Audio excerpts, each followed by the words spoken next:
Autism जो है वो छोटे बच्चों में या टॉडलर्स की जो एज होती है उसके अंदर बहुत लेट डायग्नोस होता है just because of these 5 myths, जिससे मुझे बहुत ज्यादा शिकवा होता है और बहुत ज्यादा बुरा लगता है, क्योंकि अगर हम इन 5 मिथ्स को इनकरेज करना छोड़ दें तो देयर आर पॉसिबिलिटी कि अर्ली इंटरवेंशन के जरिए पेरेंट्स अपने बच्चों को मदद कर सकें, लेकिन हम तो इन 5 मिथ्स में फंसे रह जाते हैं। अब वो 5 मिथ्स क्या है वो देखने के लिए आप इस वीडियो को पूरा देखिए। स्पेशली जो चौथी मिथ है वो मुझे बहुत ही बुरी लगती है जाती तौर पे। सबसे पहली, अगर बच्चा आई कांटेक्ट करता है तो इसको ऑटिज्म नहीं है।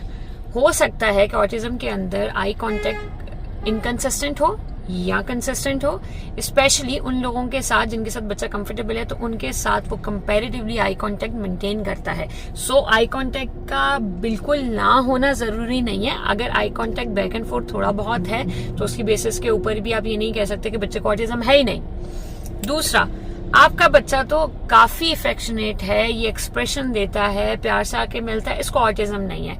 ऑटिज्म में इमोशंस इफेक्ट नहीं होते, एक्सप्रेशंस और सोशल इंटरेक्शन इफेक्ट होते हैं। तो ये समझना बहुत ज्यादा जरूरी है कि अगर बच्चा आके हक कर रहा है, बात कर रहा है, प्यार का इजहार कर रहा है, तो जरूरी नहीं है कि उसको ऑटिज्म ना हो।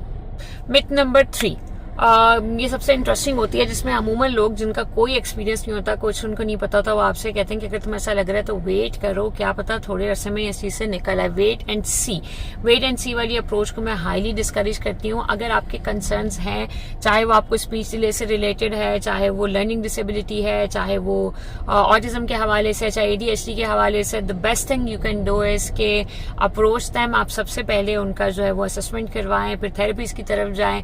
Never wait and watch, always consult with your expert as soon as possible. Number 4 जो myth है वो ये है कि autism is caused by or maybe your parenting style has caused autism because कि आप बच्चे को कुछ कहते नहीं है, कभी रोक टोक नहीं की, या बच्चे को बहुत ज्यादा रोक टोक की है इसलिए बच्चे से ज्यादा बातें नहीं की, बच्चे को अकेला रखा है इसलिए ये ज्यादा बात नहीं करता, बच्चे को प्यार नहीं किया, मुंह नहीं चूमा, गले नहीं लगाया इसलिए इसको एक्सप्रेशन नहीं आते, बच्चे को बाहर लेके नहीं गए इसलिए इसको सोशल इंटरेक्शन नहीं आता। सो ऑटिज्म हुआ है आपकी बैड पेरेंटिंग की वजह से। गलत जवाब, क्योंकि ऑटिज्म एक न्यूरोलॉजिकल डिसऑर्डर है जिसमें पेरेंटिंग का कोई हाथ नहीं होता है। सो खुदारा ये बात पल्ले से बांध लें, माँ का, बाप का, रिश्तेदार का, किसी का ऑटिज्म कॉज करने में कोई हाथ नहीं होता।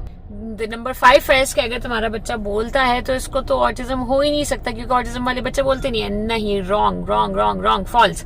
ऑटिज्म स्पेक्ट्रम वाले बच्चे बोलते भी हैं, कम भी बोल सकता है, ज्यादा भी बोल सकता है, वर्बल भी हो सकता है, नॉन वर्बल भी हो सकता है, फंक्शनली कम्युनिकेटिव भी हो सकता है। सो ये क्राइटेरिया नहीं है।